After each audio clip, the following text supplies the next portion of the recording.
जय हिंद। आप सभी का फिर से स्वागत है फोर क्रिएटिव स्टडीज के एक नए एपिसोड में। आज के इस एपिसोड में हम लोग देखने वाले हैं महामैराथन क्लास। महामैराथन क्लास, ध्यान से सुनिए, महामैराथन क्लास होने वाली है। क्या मतलब? आज की ही सेशन में जो ना BEBE 181 के जो ना पूरा का पूरा निचोड़ आज एक ही सेशन में आने वाला है।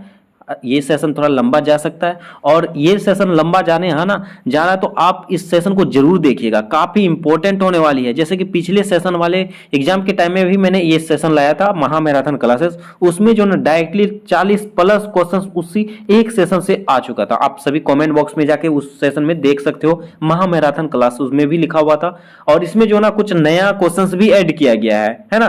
तो बहुत सारे ऐसे क्वेश्चंस हैं, लगभग इसमें जो है ना आपका 29 पेज का PDF एक्स्ट्रा है। तो आप सभी के लिए काफी इंपॉर्टेंट हो जाएगा ये महामैराथन क्लास। इसमें होगा कि आपका जितने इतने दिनों से जो पढ़े हो उसका जो ना आपका एक ही साथ रिवीजन हो जाएगा।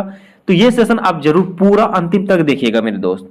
ओके, काफी इंपॉर्टेंट होगा। इसमें आपको क्या क्या देखने को मिलेगा मैं पहले बता दूं। इस सेशन में आपको जो है ना, जैसे आप सभी देख पा रहे हो यूनिट 1, इसी तरह से आपके जितने चैप्टर्स हैं A to Z, है ना, A to Z चैप्टर के सारे MCQ क्वेश्चन जिससे बनाए जा सकते हैं, आपके क्वेश्चंस पूछे जा सकते हैं, वैसे क्वेश्चन को आज के सेशन में रिवीजन करेंगे। इसके साथ साथ हम लोग कुछ ऐसे प्रैक्टिस सेट को भी लाए हुए हैं जिसमें हम लोग प्रैक्टिस कर चुके हैं और उसमें आज रिवीजन क्लासेस हैं, उनको भी हम लोग देखने वाले हैं। और ऐसे बहुत सारे स्टूडेंट हैं जिन्होंने जो है ये PDF परचेज कर चुके हैं और उन्होंने भी ये बोला कि सर आप एक बार रिवीजन करा देंगे तो हमारे लिए बहुत बेनिफिट्स होगा। बिल्कुल सही बोल रहे हैं, बोलो। क्योंकि इसमें जो ना कुछ होता है कि ये मैं आपका लगभग 2 घंटे में आपका पूरा का पूरा PDF रिवीजन करवा दूंगा। और ऐसे होता है कि आप PDF से पढ़ते हो या इसको प्रिंट आउट भी करवा लेते हो तो उसमें काफी समय लग जाता है और मन नहीं करता है। इससे क्या करूंगा, मैं आपको रिवीजन करवा दूंगा ना, तो आप अगर क्लास देख रहे हो तो उसी से आपको 2 से 2.5 घंटा जितना भी हो उसी में आपका पूरा का पूरा कवर हो जाएगा, है ना। तो ये सेशन आप सभी के लिए इंपॉर्टेंट होने वाली है, तो ध्यान पूर्वक मेरी बातों को सुनिएगा और मैं कोशिश करूंगा इस सेशन में जो सिर्फ रिवीजन करवाने का, ठीक है। एक्सप्लेनेशन इस पे कम ही रहेगा क्योंकि अगर चालू कर दो एक्सप्लेनेशन का तो 100 पेज का PDF आप सभी देख सकते हो, ये 100 पेज का आपको दिख रहा होगा, है ना। 100 पेज का PDF आज एक ही सेशन में कंप्लीट करने वाले हैं।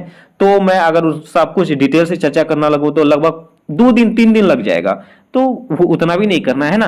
तो हम लोग सिर्फ रिवीजन करने वाले हैं क्योंकि इसका जो समझाए हुए हैं सारे की चीजें समझा चुके हैं हम लोग क्लास में, जब एक एक क्लास हो रही थी उस पर हम लोग देख चुके हैं डिटेल से पूरा। तो हम लोग आज के सेशन में रिवीजन करने वाले हैं। रिवीजन आपके लिए बेहद जरूरी है भाई, तो आप ध्यानपूर्वक सुनना। और एक बात, कुछ ऐसे मतलब स्टूडेंट के कमेंट्स आते हैं जैसे कि को बोलते हैं कि सर आपका नोट्स जो है राइटिंग वाला होता है। अरे यार, इस पे आप, ये कोई बड़ी मुद्दा नहीं है, आपको कंटेंट से मतलब होना चाहिए, है ना। ऐसे बहुत सारे ऐसे स्टूडेंट भी हैं बोलते हैं कि सर आपका कुछ भी हो मतलब कोई फर्क नहीं पड़ता, लेकिन आपका कंटेंट अच्छा है, मुझे वही चाहिए, है ना। तो कंटेंट पे जाइए, ना कि इस पे जो ना क्वालिटी पे। हाँ, मेरे पास समय कम मिलता है, इसी वजह से ये टाइपिंग नहीं कर पा रहा हूँ।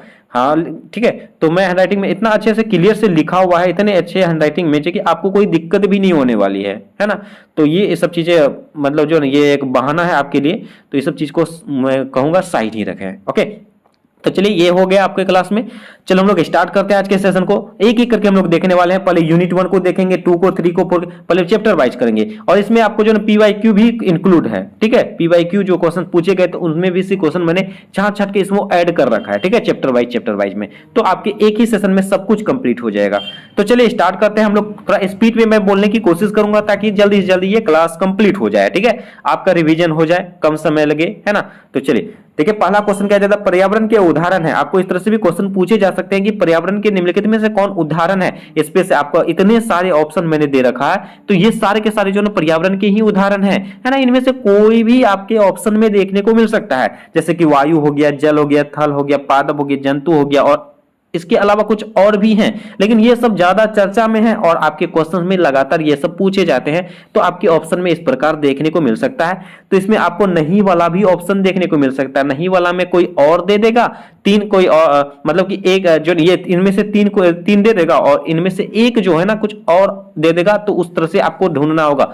और आपको ये भी पता होगा कि आप किस एग्जाम में जो ना लगभग 10 से 12 क्वेश्चन नहीं वाले पूछे जाते हैं। तो आप क्वेश्चन को पूरा पढ़ना एग्जाम हॉल में। मैं बार बार बोलता हूं, इसमें भी बोलना मैं उचित समझता हूं, ठीक है। तो चले, तो ये हो गई बातें पर्यावरण के उदाहरण के बारे में। तो नेक्स्ट क्वेश्चन कहा जाता है पर्यावरण के अजैविक घटक। ये अजैविक घटक, जैविक घटक के बारे में लगातार एग्जाम्पल के तौर पर पूछे जाते हैं। तो आपके सेशन में भी हो सकता है कि पूछे जा सकते हैं। तो इसमें देखिए अजैविक घटक कौन कौन से हैं, जैसे आपका प्रकाश अजैविक घटक है, तापमान, जल, वर्षण, आर्द्रता, वायुमंडलीय गैस, ये सब क्या है अजैविक घटक हैं। तो आप इसको ध्यान रखेंगे, हम लोग आगे जैविक घटक भी देखेंगे, तो आप कंफ्यूज नहीं होना, इसलिए आपको यही ध्यान में रखना होगा। जैविक घटक अजैविक घटक के उदाहरण आपके एग्जाम में लगातार पूछे जाते हैं। तो आपके नेक्स्ट क्वेश्चन कहा जाता है जीवाणु और कवक। जीवाणु और कवक जो अवघटक मित्रपोषी होते हैं, तो आपके जीवाणु आपके पूछे जा सकते हैं कि कवक निम्नलिखित में से क्या होते हैं, तो ये अवघटक मित्रपोषी होते हैं। इस तरह से एग्जाम पर देखने को मिलेगा, है ना। और जीवाणु के बारे में भी सेपरेट पूछे जा सकते हैं, तो आप इनको भी ध्यान रखेंगे। नेक्स्ट क्वेश्चन कहा जाता है पर्यावरण के जैविक घटक। अभी अजैविक घटक, उसके बाद जैविक घटक को देख रहे हैं। जैविक घटक में आ जाएगा पादप, मनुष्य, परजीवी और सूक्ष्म जीवों समेत सभी जंतु और अवघटक है। ये सब जो जैविक घटक के एग्जाम्पल हैं, है ना। ये लगातार आप देखोगे ना, मैंने अभी जो प्रीवियस ईयर के क्वेश्चन का सीरीज चलाया था उस पर भी आप देखोगे तो नेक्स्ट मतलब पिछले क्लास में उनमें भी ये क्वेश्चन देखने को मिलेगा, है ना। तो आप इनको ध्यान रखेंगे। और ये चैप्टर वाइज मैंने करा रखा है ना, वन लाइन वाइज एक एक करके मैंने हर पेज को पढ़ा, उसमें से इनको लेके आया हुआ हूं, तो ये बहुत बड़ी बात है भाई, है ना। चलो नेक्स्ट क्वेश्चन क्या कहा जाता है प्राकृतिक पर्यावरण के उदाहरण है। इनमें से प्राकृतिक पर्यावरण के उदाहरण बताना है। महासागर, झील, तालाब, नदी, वन, घास, मैदान, रेगिस्तान, ये सब क्या है प्राकृतिक पर्यावरण के उदाहरण है ना। आपको निम्नलिखित पूछे जा सकते हैं, निम्नलिखित में से कौन पर्यावरण प्राकृतिक पर्यावरण के उदाहरण है या पर्यावरण प्राकृतिक पर्यावरण से संबंधित है, तो इनमें से आप कोई भी ऑप्शन देखने को मिल सकता है। ओके नेक्स्ट क्वेश्चन कहा जाएगा मानव संशोधित पर्यावरण, बागान, वृक्षारोपण, अभ्यारण्य, बाग, ये सब क्या है मानव संशोधित, ये लगातार पूछे जाते हैं मेरे दोस्त, है। तो बागान हो गया, इसमें आपको बांध भी देखने को ये मानव संशोधित और मानव निर्मित, ये दोनों में अंतर है मेरे दोस्त, है ना। आप देखोगे कंफ्यूज हो जाओगे, सोचोगे एक ही क्वेश्चन है और इसका आंसर अलग हो सकता है। जैसे कि इसमें देखोगे मानव निर्मित है, ये मानव संशोधित है ना। मानव निर्मित उद्योग, शहर, कस्बा, खेत, कृत्रिम झील, बांध। अगर आपको मान चलो और एक में देखो, ये क्वेश्चन लगातार पूछे जाते हैं और इसमें ऑप्शन 2 भी देखने को मिलता है। जैसे अगर मानव निर्मित क्वेश्चन पूछे जाए ना, अगर आपका खेत भी दे और उसके बाद बांध भी दे, तो आप ज्यादा ऑप्शन पे भार देना बांध पे, क्योंकि इग्नू वालों ने बांध पे ही आंसर बनाया है, तो बांध आप देना। मैं पिछले सेशन में भी इसका जिक्र किया था, ठीक है। तो निश्चयवाद की संकल्पना विकसित किया था। निश्चयवाद की जैसे कि ये आपका जो है ना दिसंबर 2022 में भी पूछे गए हैं, फर्स्ट क्वेश्चन यही है, आप देख सकते हो। ये भूगोल विद फ्रेडरिक रेजल जो है ना, इनके द्वारा ये जारी किया गया था, ये आपके बुक में दिया हुआ है। ये कहाँ के हैं, जर्मनी के हैं। नेक्स्ट कहा जाता है निश्चयवाद की संकल्पना विस्तारित की थी।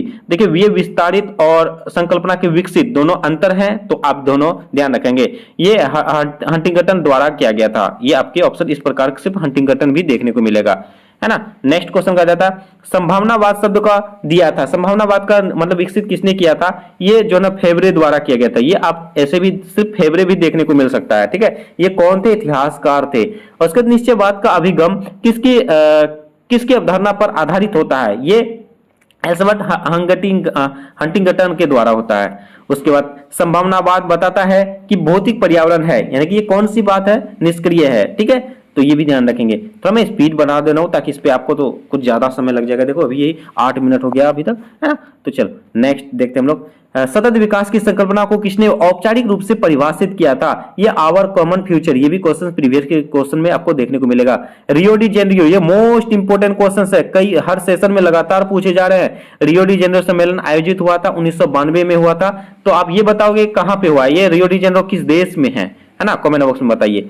नेक्स्ट क्वेश्चन का जाता है सतत विकास को प्राप्त करने के लिए प्राथमिक के स्रोत हैं। जैसे सतत विकास को क्या क्या प्राप्त कर सकते हैं, जैसे जनसंख्या वृद्धि को मंदित करना, ये सब मैंने ऑब्जेक्टिव नहीं दिया, ये आपके आंसर हैं, है ना। ये सब क्या है, इसके प्राथमिक स्रोत हैं। उसके गरीबी, असमानता और तीसरी दुनिया यानी कि अल्प विकसित एवं विकासशील देश की श्रेणियों को खत्म करना, यानी कि गरीबी को खत्म करना, और कृषि को दीर्घोपयोगी बनाना, वनों तथा अन्य पर्यावासों का संरक्षण करना, जल और ऊर्जा के उपयोग को दीर्घोपयोगी बनाना। उसके बाद है आपका जल का दुरुपयोग संभव बनाना और अपशिष्ट उत्पादन का कम करना। फिर नेक्स्ट कहा जाता है सतत विकास के कितने लक्ष्य हैं। सतत विकास के टोटल 17 लक्ष्य हैं। ये कब हुआ था, 2016 में हुआ था, अगस्त 2016 में। और इसमें कितने देशों ने शामिल हुआ था, 193 देश शामिल हुए थे, ठीक है। इस प्रकार हम लोग का पहला चैप्टर कंप्लीट हो रहा है। नेक्स्ट चैप्टर नंबर सेकंड में पारिस्थितिक तंत्र है। पारिस्थितिक तंत्र के घटक कौन कौन से हैं, जैविक घटक और अजैविक घटक, ये दोनों के दोनों हैं पारिस्थितिक तंत्र के घटक। उसी प्रकार नेक्स्ट कहा जाता है पारिस्थितिक तंत्र में होने वाली सभी प्रक्रियाएं किस पर निर्भर होती है? ये ऊर्जा पर निर्भर होती है। जैविक घटकों का वर्गीकरण यानी ऊर्जा प्राप्त करने पर आधारित है। ये आपका प्राथमिक उत्पादक में आपका जो पादप, उपभोक्ता, उसके बाद अपघटन या अवघटन में मृतपोषी। ओके, उसी प्रकार नेक्स्ट कहा जाता है जैविक घटक को क्या कहा जाता है? जैविक घटक को जो नहीं, सजीव घटक कहा जाता है। मैं फिर से बोलता रहा हूं, ये महामैराथन रिवीजन क्लास है, तो मैं स्पीड में आपको रिवीजन करवा दे रहा हूं। ओके, तो और आपको ये अगर पीडीएफ, जो पीडीएफ आप स्क्रीन पे देख पा रहे हो, इस पीडीएफ को चाहिए लेना है तो 9241077866 इस नंबर पर आप व्हाट्सएप पर कांटेक्ट कीजिए और एफसीएस टीम आपको ये प्रोवाइड करवा दिया जाएगा। थोड़ी सी फी रखा गया है, ठीक है, तो आप ये बहुत कम फी है, आप बात करके ले सकते हैं। तो स्क्रीनशॉट ले लीजिए और जरूर क्लास के बाद आप परचेज कर लीजिए, ठीक है। चलिए नेक्स्ट कहा जाता है अजैविक घटक को क्या कहा जाता है? अजैविक घटक को निर्जीव घटक कहा जाता है। और अजैविक घटक के प्रकार कितने हैं? अजैविक घटक के प्रकार जैसे अकार्बनिक यौगिक, अकार्बनिक यौगिक के एग्जांपल भी मैंने दे रखा, जैसे कार्बन हो गया, नाइट्रोजन हो गया, कार्बन डाइऑक्साइड हो गया, जल हो गया, इत्यादि हो गया। और नेक्स्ट कहा जाता है कार्बनिक यौगिक में आपका जगह प्रोटीन, कार्बोहाइड्रेट, लिपिड जो अजैविक को जैविक आयामों से जोड़ते हैं, ये सब आपके एग्जाम्पल के तौर पर एग्जाम में देखने को मिल सकता है मेरे दोस्त। तो आप इसको ध्यान से पढ़ेंगे और जरूर पीडीएफ लीजिएगा, इससे ताकि होगा आपका रिवीजन हो जाएगा, ठीक है। और जलवायु के घटक यानी प्रणालियां हैं तापमान, आर्द्रता, प्रकाश और स्थलाकृति। नेक्स्ट कहा जाता है क्वेश्चन नंबर 7 में जीव मंडल को और किस नाम से जाना जाता है? ये पारिस्थितिक मंडल भी नाम से जाने जाते हैं। ये जीव मंडल से संबंधित लगातार सवाल पूछे जाते हैं। कहा जाता है जीव मंडल का जो एरिया कितना है, मतलब ये कितनी दूरी तक है, और हम और आप मनुष्य जीवन अपना जीवन यापन करते हैं उस क्षेत्र को क्या कहते हैं, है ना, तो जीव मंडल ही कहते हैं। और जीव मंडल के दूसरा नाम क्या है? पारिस्थितिक मंडल है ना, तो ये आप ध्यान रखेंगे। नेक्स्ट क्वेश्चन कहा जाता है जीव मंडल के मुख्य अनुमंडल कौन कौन से हैं? ये थल मंडल है, जल मंडल है और वायुमंडल है। जैसे कि ये जीव मंडल जो है ना किस अनुमंडल के अंतर्गत आते हैं? जीव मंडल जो नहीं है जल मंडल के अंतर्गत आएंगे हम लोग का, ठीक है। तो ये भी क्वेश्चन लगातार पूछे गए हैं। और आहार श्रृंखला के प्रकार हैं, आहार श्रृंखला के प्रकार है चराई आहार श्रृंखला, अपरत हेट्रेट या आहार श्रृंखला या परजीवी आहार श्रृंखला। ये सब क्वेश्चंस आपके ऑप्शन में देखने को मिल सकता है। ये तीनों के तीनों हैं, ऐसा नहीं कि इस पे ढूंढना है कौन सा सही है, ये तीनों के तीनों है मेरे दोस्त, ठीक है। तो आप नेक्स्ट कहा जाता है सबसे महत्वपूर्ण गैसीय चक्र कौन से हैं? ये जल है, कार्बन है और नाइट्रोजन चक्र हैं। इस पे आपको कोई एक ऑप्शन देखने को मिल सकता है, तो इसको भी ध्यान रखेंगे। नेक्स्ट क्वेश्चन कहा जाता है कौन सा कार्बन चक्रण में योगदान देता है? ये श्वसन, प्रकाश संश्लेषण, जीवाश्म ईंधन दहन या उपयुक्त सभी। देखिए मैंने इस तरह से आपको बना के रखा ताकि आप एक ही सेशन में एक ही क्वेश्चन से कई क्वेश्चंस बना सकते हैं, और इग्नू वाले इसी तरह से फायदा उठाते हैं, ठीक है।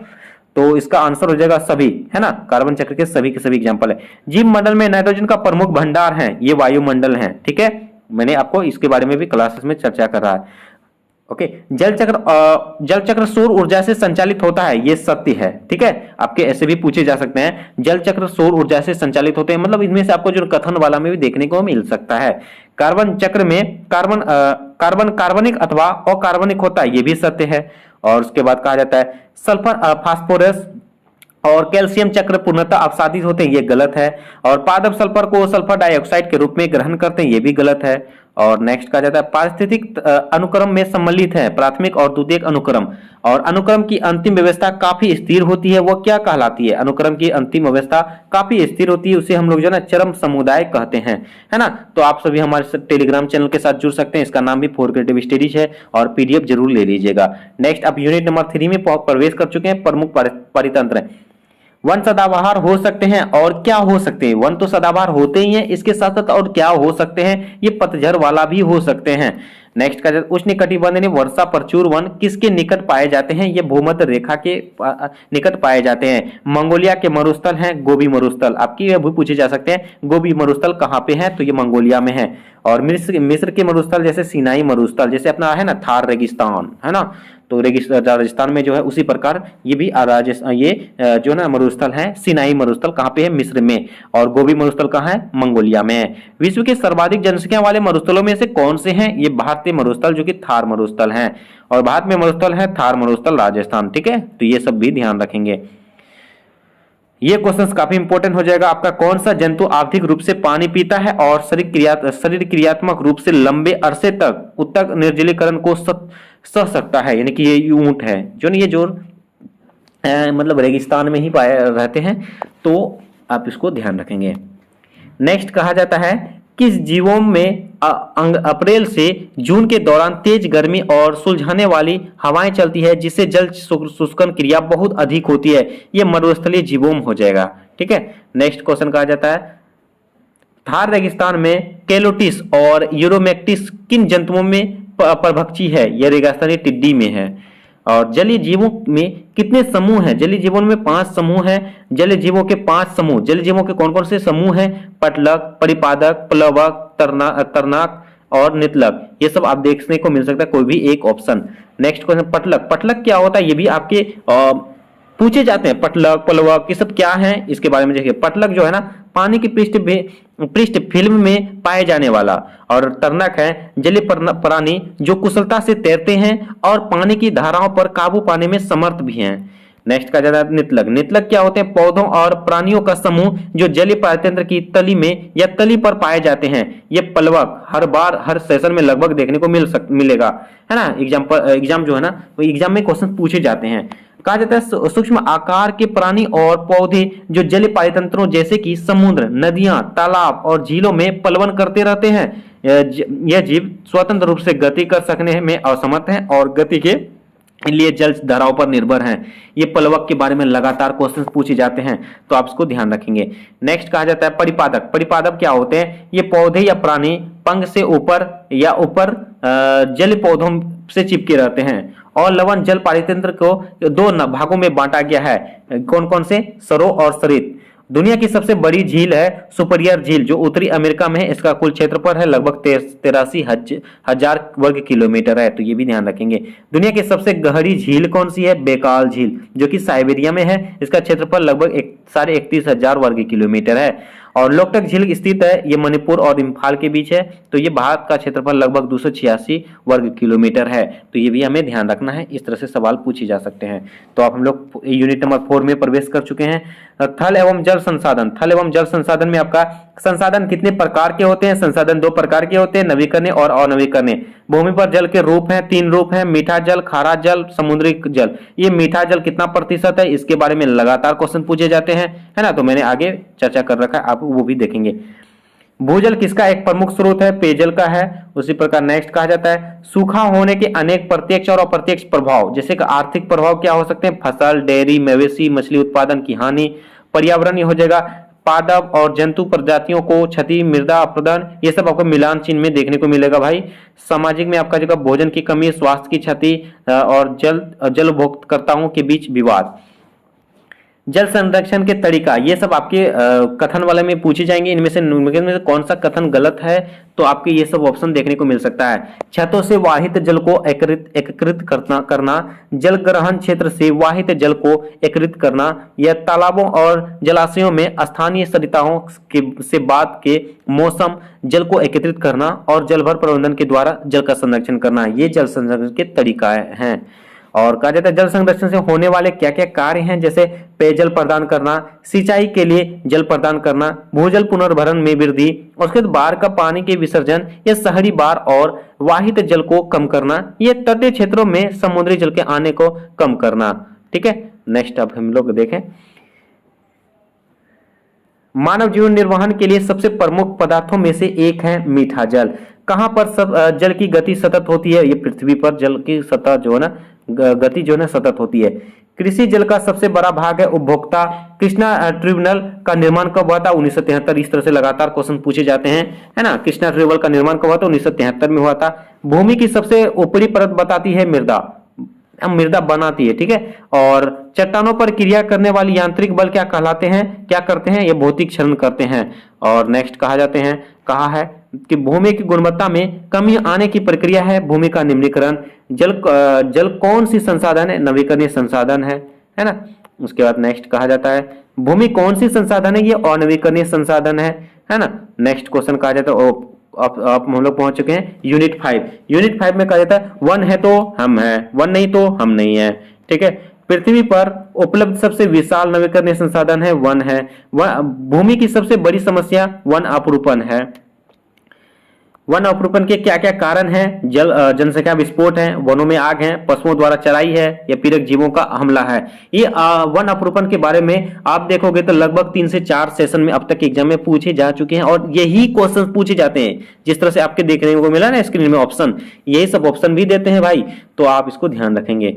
नेक्स्ट कहा जाता है वन अवरुपन के परिणाम, यानी वन अवरुपन के क्या क्या परिणाम हो सकते हैं? वन जीवों के आवासों का नष्ट होना, वनस्पति आच्छादन में कमी के कारण मृदा अपरदन में वृद्धि, या पादपों द्वारा प्रकाश संश्लेषण के द्वारा नियुक्त की जाने वाली ऑक्सीजन में कमी, या वन उत्पादों की उपलब्धता में कमी, या आपका पादप जंतु और सूक्ष्म जीवों जैव विविधता में कमी, या अधिक वाह जल और इस कारण भूजल के अत्यधिक दोहन से भूजल स्तर की कमी। ये सब आपके परिणाम हैं। ठीक है, अब यूनिट नंबर 6 में हम लोग प्रवेश किए हैं। कहा जाता है जैव विविधता मूल्य से और सेवाएं। पृथ्वी शिखर सम्मेलन, ये इंपॉर्टेंट है मेरे दोस्त, मोस्ट इंपॉर्टेंट क्वेश्चंस हैं ये आपका जो है ना पृथ्वी शिखर सम्मेलन। ये 1992 में हुआ था रियो डी जेनेरो में। आपको बताया था रियो डी जेनेरो कहां पे है, ये भी आपको ऑप्शन बताना है, कमेंट बॉक्स में बताना किस देश में है। जैव विविधता के स्तर, जैव विविधता के स्तर 3 प्रकार की जैव विविधता है, आनुवंशिक, प्रजाति और पारिस्थितिक तंत्र। स्तनधारी जीव की प्रजातियां की संख्या कितना? ये क्वेश्चन भाई जब मैंने जिस सेशन में ये पीडीएफ बनाया था ना, उसी सेशन एग्जाम में क्वेश्चन पूछ दिया था, कई स्टूडेंट खुश हुए थे, वाह सर वाह, कमाल कर दिया आपने। तो वही है, स्तनधारियों की प्रजातियों की संख्या है लगभग 4500, पक्षियों की संख्या लगभग 10,000 है, उभयचरों की संख्या है लगभग 12,000, और आपको एग्जाम में पूछे गए थे, ये आगे बताता हूँ, मछली लगभग 22,000, उसके बाद कीटों की संख्या लगभग 9,60,000, और पौधों की संख्या लगभग 2,70,000, उसके बाद है जीवाणुओं की संख्या लगभग 4,000, उसके बाद विषाणुओं की संख्या लगभग 5,000 थे। ये सब आप ध्यान रखेंगे भाई, कुछ भी पूछे जा सकते हैं आपके लिए। तो कहा जाता है भारत की हिमालय पर्वत श्रृंखला है पूर्व से पश्चिम तक लगभग 2000 किलोमीटर तक, ये आपको पूछे जाएंगे पूर्व से पश्चिम तक की दूरी कितना है, लगभग 2000, यानी और आप सेपरेट बोलोगे तो 2400 है। ठीक है, तो आप ये भी ध्यान रखें, लेकिन आपके इग्नू के बुक में 2000 दिए हैं, लेकिन ओरिजिनल में आप देखोगे तो 2400 किलोमीटर के आसपास है ना। तो ये ध्यान रखेंगे, आपके ऑब्जेक्टिव में दोनों भी देखने को मिल सकता है, तो कोई भी आप देख लोगे 2000 से 2400 के बीच में अगर ऑप्शन में कोई एक भी है तो आप उसको लगा सकते हो, है ना। कहा जाता है मेपल के जंगल, अखरोट, मोरू और ओक एवं ब्लू पाइन, कर, फर और स्प्रूस जैसे अनेक शंकुधारी वृक्ष पाए जाते हैं। कहां पाए जाते हैं? शीतोष्ण क्षेत्र में। इसमें से कोई भी एक पूछे जा सकते हैं मेरे दोस्त, लगातार पूछे जाते हैं, इस पे आप इग्नोर मत करना। पीडीएफ लीजिए और इसको देखिए। दक्षिण महाद्वीप में प्रजातियां, दक्षिण महाद्वीप की कुछ प्रजातियां हैं, चीतल, सांबर, नीलगाय, चौसंगिया, बार्किंग, डियर और गेर। ये सब क्वेश्चन पूछे जा चुके हैं। किस क्षेत्र की दुनिया का सबसे अधिक उपजाऊ क्षेत्र माना जाता है? गंगा के क्षेत्र को माना जाता है। ये भी क्वेश्चन प्रीवियस क्वेश्चन में पूछे गए हैं। और अंडमान और निकोबार द्वीप उत्तर दक्षिण अभिविन्यास के साथ कितने द्वीपों तक एक लंबा समूह है? 348 द्वीपों तक का है। मेयर्स ने दुनिया भर में कुल कितने क्षेत्रों का हॉटस्पॉट की पहचान की है? टोटल 18। कब किया था? 1988। आपको यह भी ध्यान रखना है कि हॉटस्पॉट की पहचान किसने दिया था? मेयर्स ने दिया था। कब दिया था? 1988 में दिया था। और आपको ऐसे पूछे जाते हैं इसमें जो ना निम्नलिखित में से कौन हॉटस्पॉट के स्थान नहीं है, तो आप 18 के 18 नामों को आप ध्यान रखेंगे। हालांकि मैंने पीडीएफ पे दे रखा, आगे आपको मिल जाएगा। जैव विविधता शब्द को किसने दिया था? ये लेब्जॉव ने दिया था, थॉमस लेब्जॉव 1980 में। ठीक है, तो ये भी ध्यान रखेंगे। चलो नेक्स्ट कहा जाता है, अभी हम लोग 14 पेज पे पहुंचे हैं, 105 तक पहुंचना है भाई, स्पीड तो बढ़ाना होगा। भारत विभिन्न कारणों से दुनिया का विशाल विविधता वाला देश है, अर्थात 4 हॉटस्पॉट भी हैं। भारत में कुल 4 हॉटस्पॉट है, जैसे अभी चर्चा किया था मैंने, टोटल 18 हॉटस्पॉट है। 18 हॉटस्पॉटों में 4 भारत में है। 4 में से कौन कौन है? जैसे कि इसमें देखिए 26 मान्यता प्राप्त स्थानिक केंद्र है, 2 विशाल क्षेत्र हैं और 3 बायोम और 10 जैव भूखंड में। ये क्वेश्चंस आपको देखो हूबहू, ये क्वेश्चंस आपके आई थिंक 2022 के जून में या दिसंबर 2022 के जून में, अभी मतलब सेपरेट याद नहीं आ रहा, लेकिन ये क्वेश्चन डायरेक्टली हूबहू पूछा गया था भाई। कितने कितने कितने कितने कितने कितने कितने किसमें है, तो ये ध्यान रखेंगे। दुनिया में कितने क्षेत्रों को हॉटस्पॉट क्षेत्रों में दायरे में रखा गया है? 34, लेकिन और सेपरेट बोले तो 18 ही है ना। तो आप क्वेश्चन पे भी ध्यान रखेंगे। यूनिट नंबर 7 में पहुंच चुके हैं। ऊर्जा की मांग कितने वर्षों में दोगुनी हो जाती है? 14 वर्षों में। ऊर्जा के स्रोत हैं, 2 स्रोत हैं, पारंपरिक और गैर पारंपरिक। पारंपरिक ऊर्जा के कुछ उदाहरण हैं, जैसे कि प्राकृतिक तेल ऊर्जा, गैस ऊर्जा, कोयला ऊर्जा, जल विद्युत या हाइड्रो पावर ऊर्जा या परमाणु ऊर्जा। नेक्स्ट का गैर पारंपरिक ऊर्जा के एग्जाम्पल हैं, ये सब क्वेश्चन पूछे जाते हैं। जीव मात्रा ऊर्जा, सौर ऊर्जा, फ्यूल सेल ऊर्जा और भूतापीय ऊर्जा, सह उत्पादन ऊर्जा, पवन ऊर्जा, है ना, ये सब आपके ऑप्शन में देखने को मिल जाएगा मेरे दोस्त। ठीक है। बायोमास, बायोमास ऊर्जा का है प्रमुख स्रोत है। विश्व भर में कोयला, तेल और प्राथमिक गैस के बाद सबसे महत्वपूर्ण ईंधन है बायोमास। नेक्स्ट कहता है बायोमास वायुमंडल के क्या नहीं करता है, ये कार्बन डाइऑक्साइड का उत्सर्जन नहीं करता है। कौन सबसे आसानी से उपलब्ध ऊर्जा की स्रोत है, सौर ऊर्जा। भूतापीय ऊर्जा का अर्थ है पृथ्वी से प्राप्त ताप। ठीक है। उसका नेक्स्ट का जाना, पवन ऊर्जा का उपयोग सैकड़ों वर्षों से, यानी कि पवन ऊर्जा का उपयोग किस तरह से, तो नौकायन, अनाजों की पिसाई और सिंचाई, ये सब आपके एग्जाम में पूछे जा चुके हैं। और बायोमास का उपयोग मुख्यतः करते हैं खाना पकाने में, अंतर्राष्ट्रीय सौर संधि की स्थापना में, जो कि इसके अंतर्राष्ट्रीय सौर संधि की स्थापना कब हुई थी, 2015 में हुई थी। और पारंपरिक स्रोत के कुछ एग्जाम्पल हैं जैसे कि तेल, गैस, कोयला और हाइडल के द्वारा ऊर्जा उत्पादन, कृषि, उद्योग और जनसंख्या में वृद्धि के कारण होने वाली वर्तमान मांग में कमी की गई कहीं कम है। सौर ऊर्जा है, सौर ऊर्जा आपका जैसे कि इसमें कौन सा है, नवीकरणीय और गैर पारंपरिक ऊर्जा। ठीक है। और उसी प्रकार कहा जाता है, नेक्स्ट में आपका रहेगा पादप अपने भोजन का निर्माण निम्न उपयोग से करके करते हैं, सौर ऊर्जा के माध्यम से करते हैं। कहा जाता है गैर पारंपरिक ऊर्जा के स्रोत का उपयोग यह सस्ता और प्रदूषण मुक्त दोनों हैं। ठीक है। और नेक्स्ट कहा जाता है, ये तो कट गया कोई बात नहीं, मानव धारण क्षमता के मापन, ये दो मापन हैं, जैव भौतिक धारण क्षमता और सामाजिक धारण क्षमता। और भारत विश्व की कुल ऊर्जा के लगभग 3% भाग का उपयोग करता है। देखिए ये भी ध्यान रखेंगे, ऑप्शन में आपके एग्जाम में पूछे जाते हैं। चलिए नेक्स्ट कहा जाता है question number unit number 8। Unit number 8 में कहा जाता है जैव विविधता, खतरे और संरक्षण। जैव विविधता की हानि में के मुख्य कारण इनमें से कौन कौन से हैं, भूमि उपयोग में बदलाव, वातावरण में कार्बन डाइऑक्साइड के स्तर में बदलाव या बदलती जलवायु, जैविक आक्रमण, नाइट्रोजन का जमाव। ठीक है। ये सब आपका जैव विविधता के एग्जाम्पल हैं। भंगुर अधिवास के कुछ महत्वपूर्ण अधिवास जैसे कोरल रीफ, ये भी आपको पूछे जाएंगे भंगुर अधिवास के बारे में। महासागर के द्वीप और पर्वतों के शिखर, अधिवास विनाश होने के महत्वपूर्ण कारण में आपका जैसे आपका हो जाएगा भूमि उपयोग, जंगलों को काटना, मत्स्य संवर्धन के लिए मैंग्रोव स्थानों का विनाश, कोरल का खनन और विनाश, भूमि उपयोग के लिए झीलों का रूपांतरण या इमारती लकड़ी और जलावन लकड़ी का बहुत अधिक इस्तेमाल, या अधिवासों का मनुष्यों द्वारा जलाना, या नदियों के बांध, या मीठे पानी के जलाशयों की तलछट और कीचड़। ठीक है, का जमाव। उसके नेक्स्ट कहा जाता है प्रजातियों के चयनात्मक विनाश का आदर्श उदाहरण है ये आपका यात्री कबूतर। ठीक है, ये यात्री कबूतर जो है ना, ये जो है ना प्रजातियों की चयनात्मक विनाश का एक मुख्य कारण क्या है, यात्री कबूतर का जो है ना, ये आपके प्रीवियस ईयर के क्वेश्चन में पूछे गए हैं। पशुओं की प्रजाति के तेजी से विलुप्त होने का क्या कारण है, पशुओं का पालतू बनाना। और अधिवास के परिवर्तन का कारण हो सकता है इसमें से देखिए मूल आवास का विखंडन, प्रदूषण और प्रजातियों के संयोजन के में मनुष्यों द्वारा बदलाव, ये सभी के सभी हैं।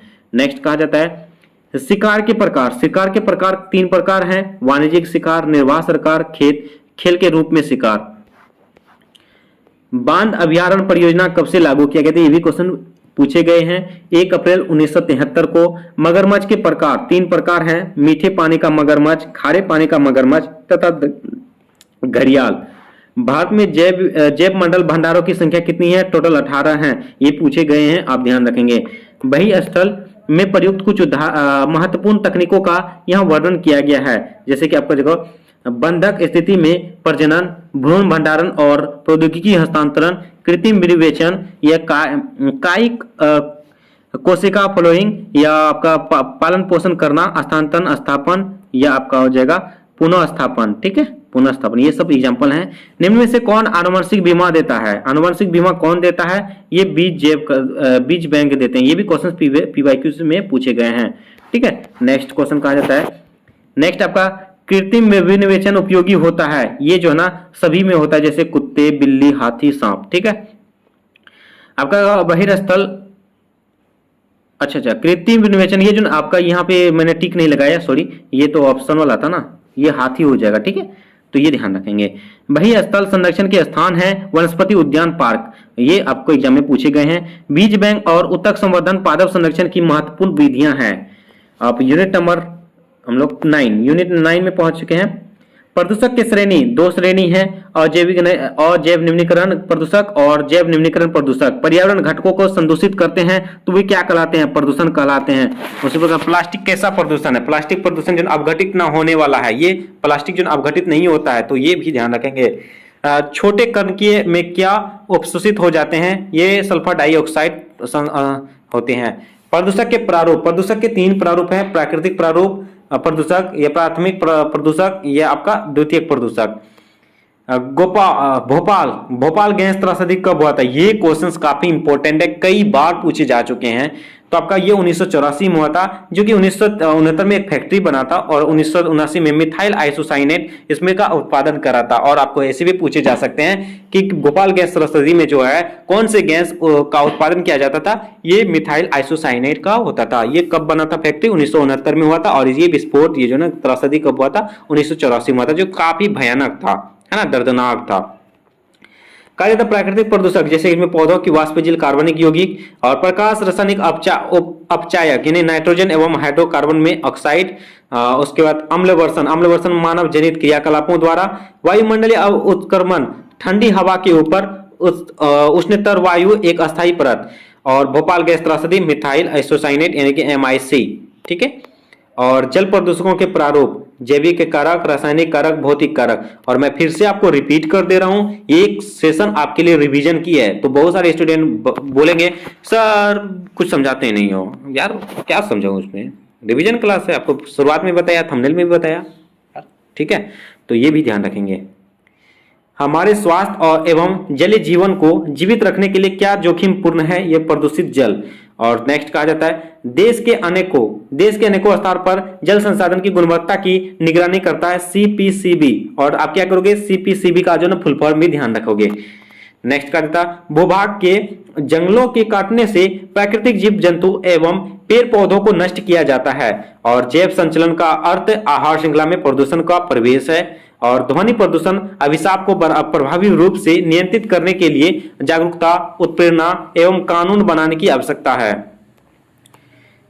यूनिट 10 में आपका हम देखते हैं कचरे को कितने श्रेणी में विभाजित किया जाता है? कचरे को 4 श्रेणी में विभाजित किया जाता है। कार्बनिक अपशिष्ट, पुनर्चक्रणीय या दूषित या विषाक्त अपशिष्ट। ज्वलनशीलता क्या है? ज्वलनशीलता आसानी से आग पकड़ लेता है।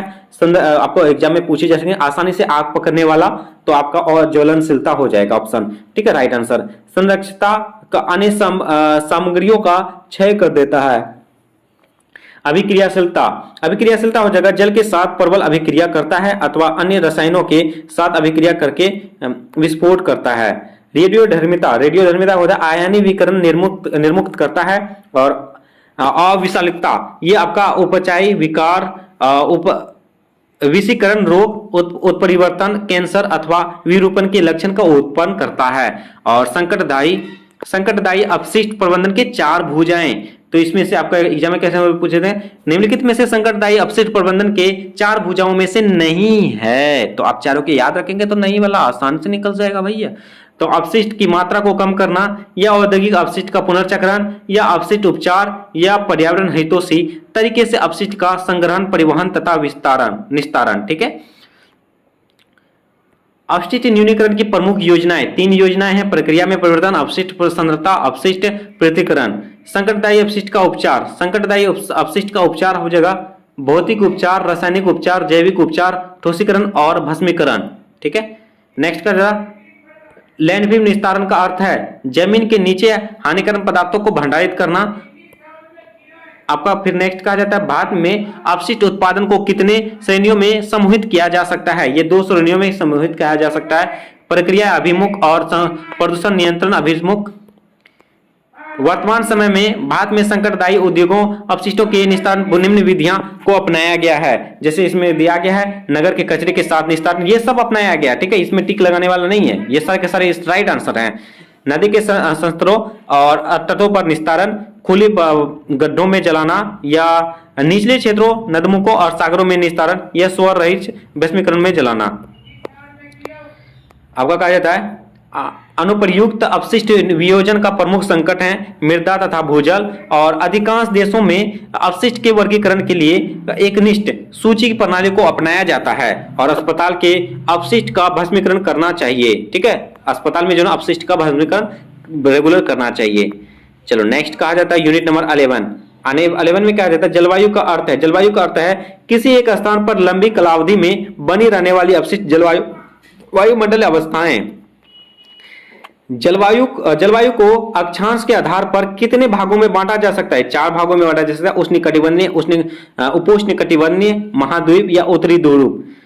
कहा जाता है जलवायु परिवर्तन पर अंतर सरकारीय पैनल कब बनाया गया? 1988 में। आईपीसीसी यानी आईपीसीसी का फुल फॉर्म पूछ दिए जाएंगे, आप यहां देख सकते हो। ये प्रथम मूल्यांकन रिपोर्ट 1990 में हुआ था। ठीक है, बना था 1988 में, लेकिन लागू किया गया तो प्रथम वाला जो है ना 1990। इस तरह से भी पूछे जा सकते हैं। तो नेक्स्ट कहा जाता है क्योटो प्रोटोकॉल कब लागू हुआ था? क्योटो प्रोटोकॉल जो 1997 में लागू हुआ था यूएनएफसीसी के द्वारा। इसका आप फुल फॉर्म देख लोगे। ठीक है, नेक्स्ट कहा जाता है क्योटो प्रोटोकॉल का 6वां सम्मेलन कब हुआ था? 2001 में। कहां हुआ था? बॉन यानी कि बॉन हुआ था। बॉन कहां है? जर्मनी में हुआ था।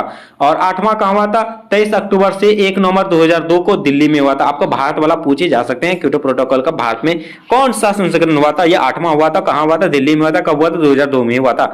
और 21वां हो जाएगा आपका 30 नवंबर से 11 दिसंबर 2015 को पेरिस में हुआ था। 22वां हो जाएगा आपका 2016 मोरक्को में हो जाएगा। 23वां हो जाएगा आपका बॉन, फिर जर्मनी में हो जाएगा। ठीक है, फिर से ध्यान रखना भैया। 24 का हो जाएगा आपका 2018 में पोलैंड में हुआ था। यूएनएफसीसी में भारत कब साझेदार बना था? ये 10 जून 1992 को जो ना यूएनएफसीसी में भारत शामिल हुआ था। ये भी हमें ध्यान रखना है मेरे दोस्त। ले आगे बढ़ते हैं हम लोग। कहा जाता है राष्ट्रीय कार्य योजना के निम्नलिखित राष्ट्रीय मिशन, इसमें कुछ 8 मिशन हैं। उसमें से राष्ट्रीय सौर मिशन, राष्ट्रीय संवर्धित ऊर्जा बचत मिशन, यह राष्ट्रीय बचत पर्यावास मिशन, यह राष्ट्रीय जल मिशन, यह आपका राष्ट्रीय हिमालयी परिप्रणाली परिरक्षण मिशन, यह राष्ट्रीय हरित भारत मिशन, यह राष्ट्रीय सतत कृषि मिशन, यह राष्ट्रीय जलवायु परिवर्तन कार्यनीतिक ज्ञान मिशन। ठीक है, चलो नेक्स्ट कहा जाता है भारत में मॉनिटरिंग मॉन्ट्रियल प्रोटोकॉल कब स्वीकार किया गया? तो ये 17 सितंबर 1992 को आता है। ये भी क्वेश्चन प्रीवियस क्वेश्चन में पूछे गए हैं। और पीएच पैमाने का फरास कितना होता है? 0 से 14 तक होता है। ठीक है, अम्लीय पदार्थों का पीएच मान कितना होता है? 7 से कम होता है। क्षारीय का कितना होता है? 7 से अधिक होता है। ये सब तो बचपन से पढ़ते आ रहे होंगे। जल का पीएच मान कितना होता है? 7 होता है। ठीक है, चलो नेक्स्ट कहा जाता है सल्फ्यूरिक अम्ल और नाइट्रिक अम्ल है प्रबल अम्ल। अम्ल वर्षा वाले जल का पीएच मान कितना होता है? लगभग 4 होता है। ओजोन दिवस कब मनाया जाता है? 16 सितंबर को मनाया जाता है। और उसका यूनिट 12 में प्रवेश कर चुके हैं। भारतीय संविधान में प्राकृतिक पर्यावरण की सुरक्षा एवं उसके सुधार को एक मूलभूत कर्तव्य बना दिया है। ये कब हुआ था? ये जो है ना 42वां,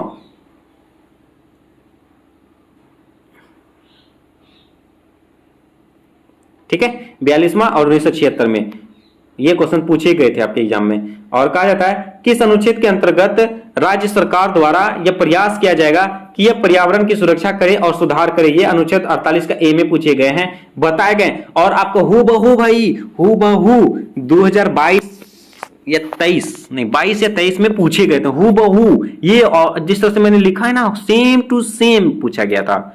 ठीक है, तो ध्यान रखना। भारत में पर्यावरण विभाग की स्थापना हुई थी 1980 में। इसका थीम क्या था? देश का पर्यावरण स्वस्थ बना रहना। ठीक है, 1985 में पर्यावरण विभाग ने क्या बदलाव किया? यह विभाग पर्यावरण एवं वन मंत्रालय में बदल दिया। ये विभाग जो है ना पर्यावरण एवं वन मंत्रालय में बदल दिया।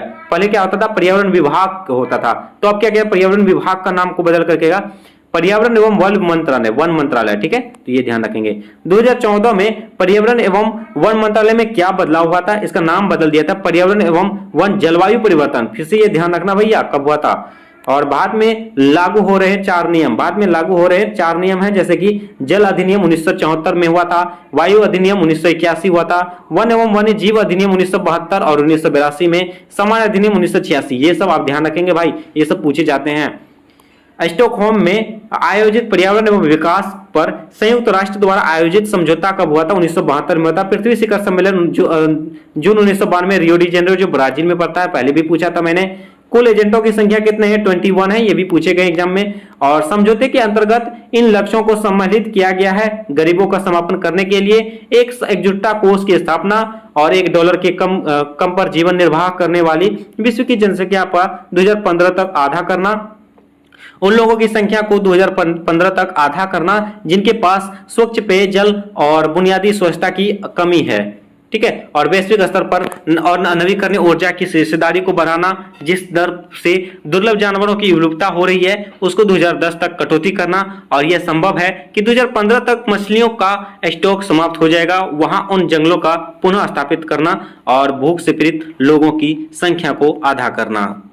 आपका आ जाएगा नेक्स्ट में आ जाएगा जलवायु परिवर्तन समझौता कब हुआ था? 1992 में रियो डी जेनेरो में हुआ था।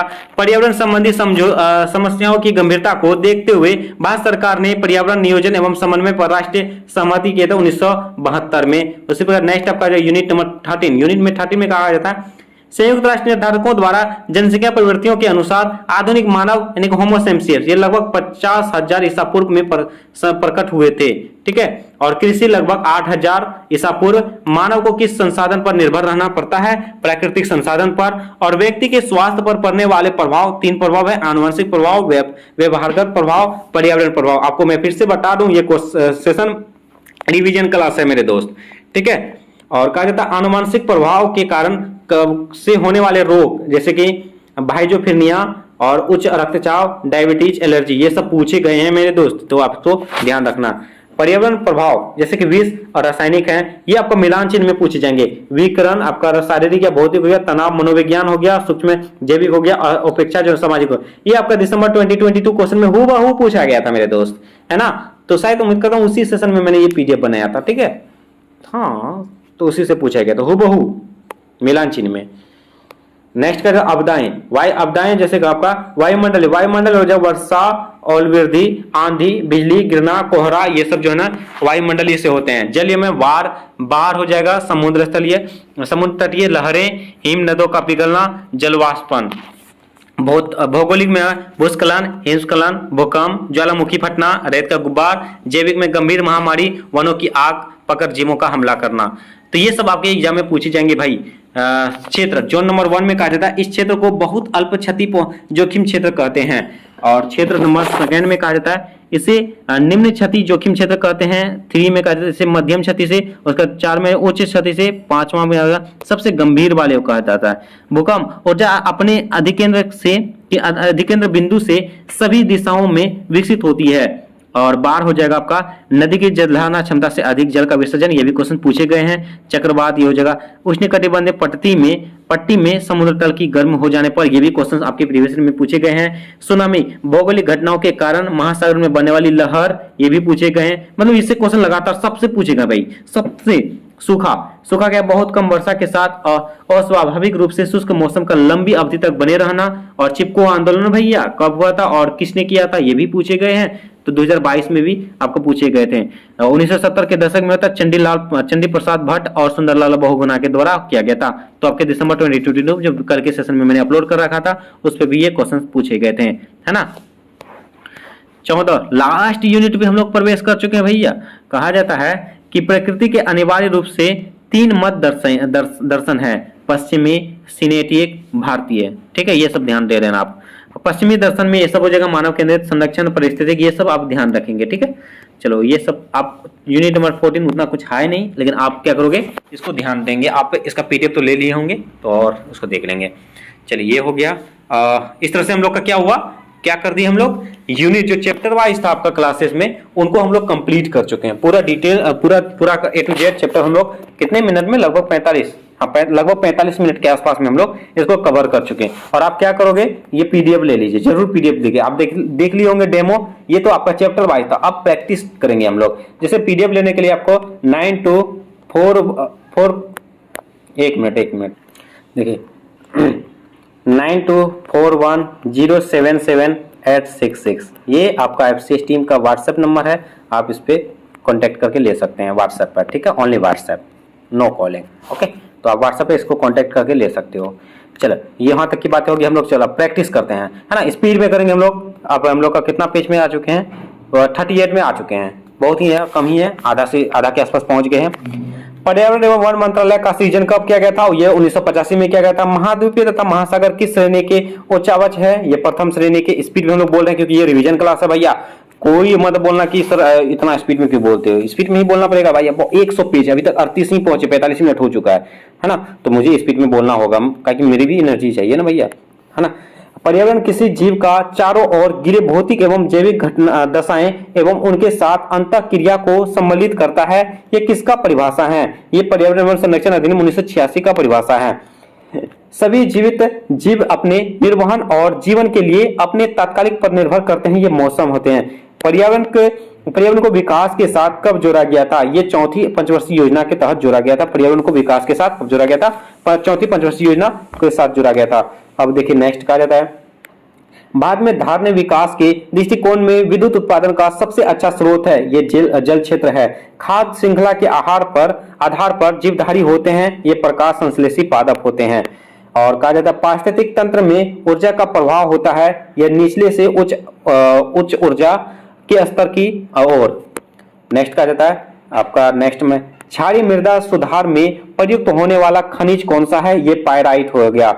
जैव विविधता के साथ साथ मनुष्य के परंपरागत जीवन के संरक्षण के लिए सबसे महत्वपूर्ण रणनीति निम्न में से किस पर एक स्थापना की निर्मित है? ये जीव मंडल निश्चय रिसर्च के माध्यम से है। आपका नेक्स्ट कहा जाता है भारत में किस राज्य में विश्व का सबसे बड़ा बेराइट्स खनिज भंडार है? ये आंध्र प्रदेश में है। भारत में सबसे बड़ा जो है ना बेराइट्स खनिज भंडार यहाँ आंध्र प्रदेश में, एपी में है। नेक्स्ट कहा जाता है आपका चावल की कौन सी किस्में खारे जल के प्रतिरोध के लिए जानी जाती है? ये हंसा। ये भी क्वेश्चन पीवाई में पूछा गया है। निम्न में से किनमें अधिकतम छत्राग्नि होती है? ये सघन वन में होती है। ये भी क्वेश्चन पूछे गए हैं भैया। कहा जाता है पारिस्थितिक तंत्र में जीवों का अपरदन अपघटनीय डैश के द्वारा होती है, ये विघटन के द्वारा होती है। जल चक्र को संचालित करता है सूर्य। ठीक है, तो इसका पीडीएफ जरूर लीजिएगा भाई, है ना। क्वालिटी पे मत जाइए, क्वांटिटी पे जाइए, बस यही कहूंगा। निम्न में से सबसे बड़े पारिस्थितिक तंत्र का नाम क्या है? समुद्र। निम्न में से कौन सा पारिस्थितिक तंत्र का अजैविक घटक नहीं है? पौधे। सबसे अधिक जैव विविधता किस क्षेत्र में पाई जाती है? उष्णकटिबंधीय वन में। किसमें और जिसमें प्रकाश संश्लेषण की क्रिया होती है उसे क्या कहते हैं? उसे उत्पादक कहते हैं। ठीक है, चलो नेक्स्ट कहा जाता है मिनीमाता रोग किसके कारण होता है? सीसा के कारण होता है। निम्न में से कौन सा अम्ल वर्षा का प्रमुख कारण है? Sulphur dioxide. कहा जाता है ओजोन परत किस हानिकारक किरण को अवशोषित करती है? पराबैंगनी किरण को। त्वचा का कैंसर किस हानिकारक किरण के कारण होता है? पराबैंगनी किरण के कारण होता है। सीएनजी का पूर्ण नाम, ये सीएनजी का पूर्ण नाम पूछे गए थे। कंप्रेस्ड स्पेलिंग आप देख लोगे, और नेचुरल गैस। ठीक है, COMPRESSED और नेचुरल गैस NATURALCGAS। ठीक है, मैंने अब क्लियर से लिख दिया है। नेक्स्ट कहा जाता है आपका वायुमंडल में औसत ताप में नियंत्रण वृद्धि क्या कहलाते हैं? भूमंडलीय तापन कहलाते हैं। नेक्स्ट कहा जाता है आपका रहेगा जीव मंडल का थलीय भाग। जीव मंडल का थलीय भाग जो है अनेक क्षेत्रों में विभाज्य है, जिन्हें डैश कहते हैं। वे विशाल परिस्थिति तंत्र बनाते हैं, जीवोम बनाते हैं। नेक्स्ट कहा जाता है नेक्स्ट क्वेश्चन नंबर 2 में पर्यावरण अध्ययन हमें पर्यावरण की जानकारी देता है। ए और बी दोनों मतलब कि संरक्षण और सुरक्षा के बारे में हमें जानकारी देता है कौन? पर्यावरण। और वायुमंडल की वायु सजीवों को डैश प्रदान करती है? ऑक्सीजन प्रदान करती है। औसतन किसी भी जीव के देहभार के कितना प्रतिशत जल होता है? 80% होता है देहभार में, मतलब हमारी बॉडी में लगभग 80% पानी होते हैं। नेक्स्ट कहा जाता है पारिस्थितिक तंत्र में होने वाली सभी प्रक्रिया किस पर निर्भर होती है? ये ऊर्जा पर निर्भर होती है। विश्व मृदा दिवस कब मनाया जाता है? ये 5 दिसंबर को विश्व मृदा दिवस मनाया जाता है। पर्यावरण का भौतिक संगठन निम्न में से कौन से नहीं है? सूक्ष्म जीव है। ये सब नहीं वाला भी पूछे गए, देखिए मैंने इस तरह से ऐड कर रखा है। नेक्स्ट कहा जाता है क्वेश्चन नंबर 13 व्यापक रूप से पर्यावरण के घटक होते हैं ए और बी दोनों, यानी जैविक और अजैविक दोनों होते हैं। और सबसे महत्वपूर्ण जलवीय कारक जो जीवोम की सीमा का निर्धारण करते हैं क्या कहलाते हैं? तापमान और प्रकाश। ठीक है, और कहा जाता है डाइक क्या होता है? ये भी क्वेश्चन पूछे गए हैं, पीवाई में देखने को मिलेगा। ज्वालामुखी निर्मित आंतरिक स्थलाकृति, ज्वालामुखी निर्मित आंतरिक स्थलाकृति जो है ना डाइक कहलाता है। उसके बाद वन्य जीव संरक्षण अधिनियम 1972 किसके शासनकाल में प्रारंभ किया गया था? ये इंदिरा गांधी के काल में। आपको 1972 में कौन प्रधानमंत्री थे? इंदिरा गांधी प्रधानमंत्री थी, तो उसी के शासनकाल में ये वन्य जीव संरक्षण अधिनियम लागू किया गया था। नेक्स्ट क्वेश्चन आपका रहने वाली है जीवों में कौन सी पोषक मात्रा अधिक होती है? ये वृहद पोषक तत्व। उसके बाद भूगोल के आदि स्वरूप में पर्यावरण का अध्ययन केवल सीमित था प्रकृति के आंतरिक स्वरूप तक। उसके बाद निम्न में से किस स्थल का रूप को सभ्यता का पालना कहा जाता है? ये मैदान हो जाएगा। उसके बाद नेक्स्ट में कहा जाता है लोयस का पठार क्या होता है? ये पवनकृत होता है। लोयस का पठार क्या होता है? पवनकृत होता है। अब देखो कुछ हम लोग और इंपॉर्टेंट क्वेश्चन को देखने आ रहे हैं। वायुमंडल में ओजोन परत हमारी रक्षा किन कारणों से करती है? पराबैंगनी किरणों से हमें रक्षा करती है। पराक्सीटी क्या है? ये वायु प्रदूषक है ना। नेक्स्ट है ग्रीन हाउस प्रभाव के कारण पृथ्वी का तापमान क्या होता है? ये बढ़ता है। भारत में सबसे अधिक वन किस प्रदेश में है? मध्य प्रदेश में। भारत में सबसे ज्यादा वन कहाँ है? मध्य प्रदेश में। उसी प्रकार का वायुमंडल में कौन सी गैस सर्वाधिक पाई जाती है? ये नाइट्रोजन पाई जाती है। हमें इसमें फॉलो जरूर करें भैया। चलो नेक्स्ट कहा जाता है फिर किसी क्षेत्र में पेड़ों के उगने के लिए अपेक्षित न्यूनतम तापमान कितना होना चाहिए? लगभग 4 डिग्री सेल्सियस होना चाहिए। भारत में वन अनुसंधान केंद्र कहाँ है? देहरादून में है। नेक्स्ट का ज्यादा वन रोपण प्रक्रिया किसकी है? ज्यादा पेड़ लगाने की। भारत में अधिकतम वनाच्छादन क्षेत्र कौन सा है? आरक्षित वन। और उसके हरा सोना किसे कहा जाता है? वन को हरा सोना हम लोग कहते हैं। हमें फॉलो जरूर कीजिए। नेक्स्ट कहा जाता है अब देखिए मोस्ट इंपोर्टेंट है भैया, इसको आप इग्नोर मत करना भैया, है ना। तो इसमें क्या कहा जाता है? सतत विकास के 17 लक्ष्यों के नाम। मैंने 17 लक्ष्यों के नाम पूरा एक करके दे रखा है आपके बीच। कहा जाता है गरीबी के सभी रूपों की पूरे विश्व से समाप्ति, यानी कि गरीबी को समाप्त करना, और भूख को समाप्त करना, यानी कि खाद्य सुरक्षा और बेहतर पोषण और टिकाऊ कृषि को बढ़ावा देना। मतलब सिंपल तरीके से आपका बोला भूख खत्म करना, यानी कि कोई भी भूखे नहीं रहने वाले। और कहा जाता है सभी उम्र के लोगों में स्वास्थ्य सुरक्षा और स्वस्थ जीवन को बढ़ावा देना, और समावेशी और न्याय संगत गुणवत्ता युक्त शिक्षा सुनिश्चित करने के साथ ही सभी को सीखने का अवसर देना, यानी कि शिक्षा में ध्यान देना। लैंगिक समानता प्राप्त करने के साथ ही महिलाओं और लड़कियों का सशक्त करना।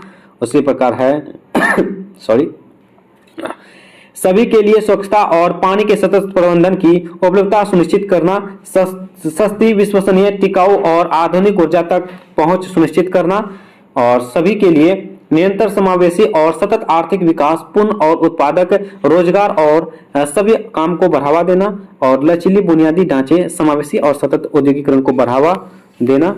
और नेक्स्ट कहा जाता है देशों के बीच और भीतर असमानता को कम करना।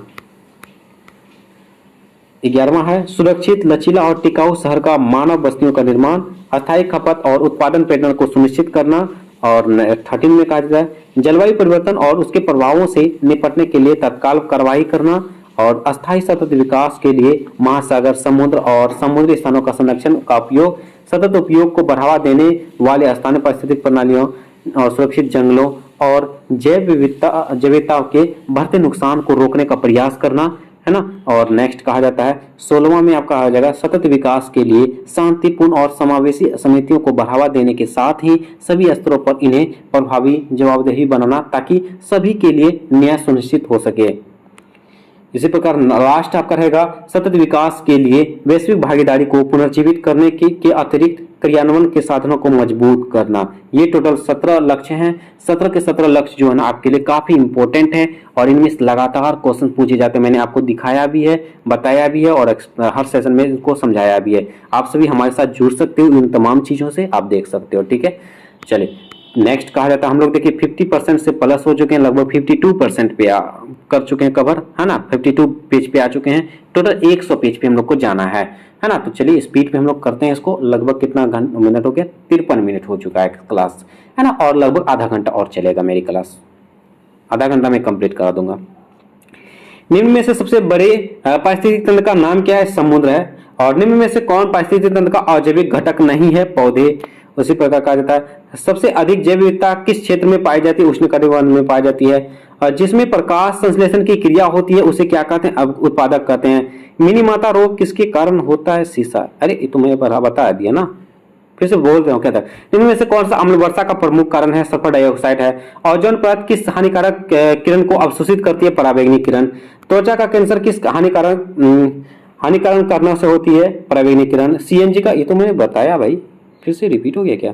वायुमंडल में औसत ताप में निरंतर वृद्धि क्या कहलाते हैं? भूमंडलीय तापमान।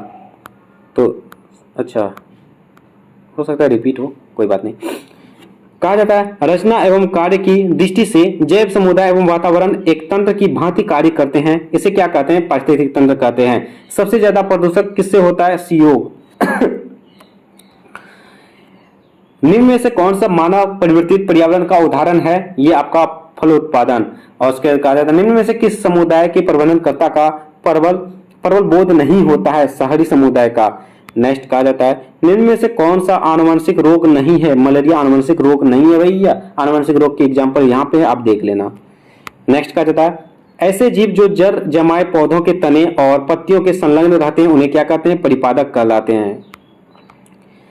निम्न में से किस समुदाय में प्रबंधनकर्ता का प्रबल बोध नहीं होता है? शहरी समुदाय। जल चक्र के संचालित करता है सूर्य। जल चक्र को संचालित कौन करता है? सूर्य करता है। रसायन संश्लेषित जीवाणु है स्वपोषी। उसी प्रकार का जाता है औसत समुद्र स्तर से ऊपर इन्हीं मीटर के बाद जीवन नहीं पाया जाता। 7,000 लगभग 7,000 के पास नहीं पाया जाता है। पारिस्थितिक शब्द को सर्वप्रथम प्रतिपादन करने का श्रेय किसको जाता है? रिटर को जाता है। और नेक्स्ट का पृथ्वी शिखर सम्मेलन कहाँ हुआ था? रियो डी जेनेरो में, जो ब्राजील में पड़ता है। भारत में वन अनुसंधान संस्थान कहाँ है? देहरादून में है। निम्न में से जैव निम्नीकरण कौन है? केला का छिलका। ठीक है। और निम्न में से कौन अपमार्जक नहीं है? बकरी। और निम्न में से कौन उत्पादक नहीं है? मछली। और निम्न में से कौन तृतीय उपभोक्ता है? भालू। ठीक है, मैं स्पीड में बोल रहा हूँ भैया, रिवीजन क्लास है, मैं रिवीजन करवा रहा हूँ। ठीक है। प्रथम विश्व पर्यावरण दिवस किस वर्ष मनाया गया था? 1973 को। और कब मनाया जाता है ये भी बताओ डेट आप कमेंट बॉक्स में। किसी श्रृंखला में प्राथमिक उपभोक्ता होता है? ये शाकाहारी। उसका नेक्स्ट कहा जाता है किसी क्षेत्र के सभी जीव तथा वातावरण के अजैविक कारण संयुक्त रूप से क्या कहलाते हैं? परितंत्र कहलाते हैं। और परितंत्र में जैव घटक का उदाहरण निम्न में से कौन है? पादप। प्राकृतिक परितंत्र निम्न में से कौन है? जंगल, है ना। निम्न में से कौन द्वितीय उपभोक्ता है? मछली। समुद्र जल का लवणीकरण भारत में पहली बार किया गया था गुजरात में। भूमि निम्नीकरण में निम्न में से कौन सा कारण नहीं है? निम्नलिखित करना है वृक्षारोपण। वृक्षारोपण जो है भूमि निम्नीकरण का कारण नहीं है, है ना। और कहा जाता है निम्न में से वनों के आर्थिक महत्व के अंतर्गत क्या नहीं आता है? क्या नहीं आता है ये आपका यहाँ यह जलाशयों की सुरक्षा करते हैं। ठीक है, ये सब आप देख लीजिएगा। ग्रीन हाउस प्रभाव में कमी के लिए किस गैस को उपयोगी माना जाता है? कार्बन डाइऑक्साइड को माना जाता है। संयुक्त वन प्रबंधन JFM की स्थापना पहले कहाँ की गई थी? ये पश्चिम बंगाल, वेस्ट बंगाल में की गई थी। आगे बढ़ते हैं हम लोग। अब आगे हैं, कहा जाता है अधिक बारी करो तो तली में एकत्रित करने के लिए उपयोग किया जाता है कास्टिक सोडा का। और कहा जाता है निम्न में से कौन धूसर मृदा के लिए सत्य नहीं है? इस मृदा में कोई भी फसल उगाई जा सकती है। और कहा जाता है वेस्टलैंड यानी कि बंजर भूमि विकास के लिए राष्ट्रीय प्रयास के अंतर्गत निम्न में से कौन नहीं है? प्रशिक्षण योजना। ये सब हैं, तो आप PDF से देख के रिवीजन कीजिए। भारत में वन आच्छादन का कुल भौगोलिक क्षेत्र कितना है? लगभग 24.39%। निम्न में से एक गैर लकड़ी आधारित वन उत्पादन कौन सा नहीं है? जानवरों का खाल और हड्डियां। और कहा जाता है 1901 में भूमि पर 23.8 करोड़ लोग रहते थे और देश की पारिस्थितिक और आर्थिक आवश्यकताओं को पूरा करने के लिए कितने प्रतिशत वन आच्छादन होना चाहिए? 33%। कहा जाता है जीवाश्म ईंधन जैसे कोयला से जो हम ऊर्जा प्राप्त करते हैं वो क्या है? गैर परंपरागत ऊर्जा है। उसी प्रकार नेक्स्ट कहा जाता है आपका निम्न में से कौन सा अधिवास के विनाश के कारण में से नहीं है? कार्बन डाइऑक्साइड का उत्सर्जन। PDF से आप इसका रिवीजन करो भाई, बहुत इंपॉर्टेंट है, बहुत इंपॉर्टेंट है ऐसे सवाल।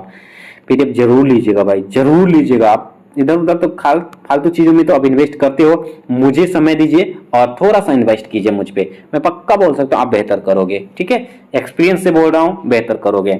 आप क्वेश्चन का लेवल देख रहे हो, है ना, लेवल ही देख के आप समझ रहे होंगे। और मात्रा देखो ना कितनी संख्या है ना, तो ये भी बहुत बड़ी बात है। प्रजातियों के चयनात्मक विनाश का आदर्श उदाहरण है कबूतर। प्रकृति के प्रति निम्न में से किस एक विचार को पितृसत्तात्मक वर्चस्व प्रणाली के विकल्प के रूप में प्रस्तावित किया जा गया था? मानव केंद्रवाद। ठीक है। और एनविस का मुख्य केंद्र स्थित है दिल्ली में। आप एनविस के जितने भी केंद्र हैं आप उनका नाम एक जगह लिखो और उसको पढ़ो। कभी कभी पूछे जाते हैं, जैसे दिसंबर 2022 में ही पूछा गया था इनमें से कौन एनविस के केंद्र नहीं है? तो आप इसको ध्यान रखेंगे। नेक्स्ट कहा जाता है निम्न फैक्ट्रियों में कौन से ताज ट्रिपीजियम जोन नहीं है? ये मथुरा शक्कर फैक्ट्री ये नहीं है। नेक्स्ट कहा जाता है आपका, नेक्स्ट हो जाएगा आपका साइलेंट वैली नदी संकरी घाटी है कुंथी। भारतीय घास स्थल परितंत्र में जीव सहमति अपनी चरम सीमा पर इस अवधि में होती है सितंबर टू अक्टूबर। नेक्स्ट कहा जाता है निम्न में से कौन सा लाल मृदा के लिए सत्य नहीं है? ये कपास चावल और मूंगफली की खेती के लिए अच्छी होती है, ये गलत है।